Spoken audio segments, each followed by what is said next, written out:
মানুষের জীবনে কিছু প্রস্থান এমন থাকে যা শুধু শারীরিক অনুপস্থিতি নয়, তা সময়ের একমুখী স্রোতে হারিয়ে যাওয়া চিরস্থায়ী বিদায়। সেই শূন্যতার মাঝেও মন অদ্ভুতভাবে আশা বাঁচিয়ে রাখে, যেন হারানো কেউ একদিন ফিরে আসবে। কিন্তু মহাবিশ্বের অনন্ত নিয়ম জানিয়ে দেয়, সব প্রস্থানই শেষ পর্যন্ত মিলিয়ে যায় চিরন্তন অনুপস্থিতির ভেতর। নমস্কার, আমি সাধন রায়। আমার লেখা সে ফিরবে না এই কবিতাটি সেই অনিবার্য সত্য আর মানুষের অবিনশ্বর প্রতীক্ষার গল্প। ফিরবে না, আমার লেখা, আমার কণ্ঠে। সে ফিরবে না, সে ফিরবে না কোনো দিন, কারণ সময় কেবল সামনের দিকেই হাঁটে।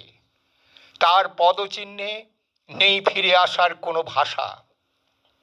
যা ছিল তা এখন স্মৃতির ভূগোল, এক মানচিত্র যেখানে নদী শুকিয়ে গেছে আর সেতুগুলো ভেঙে পড়েছে কোনো শব্দ না করেই।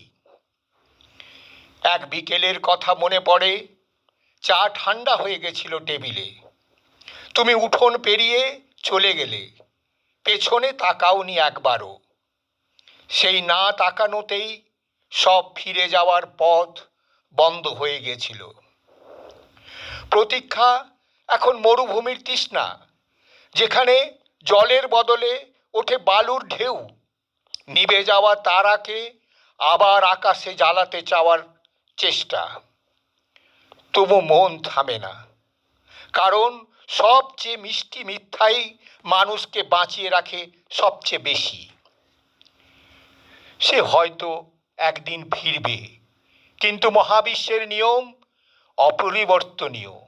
সব বিদায় একই দিকে ভেসে যায়, আর সেই দিকেরই নাম চিরন্তন অনুপস্থিতি। সে ফিরবে না, জানি, সে ফিরবে না কোনো দিন।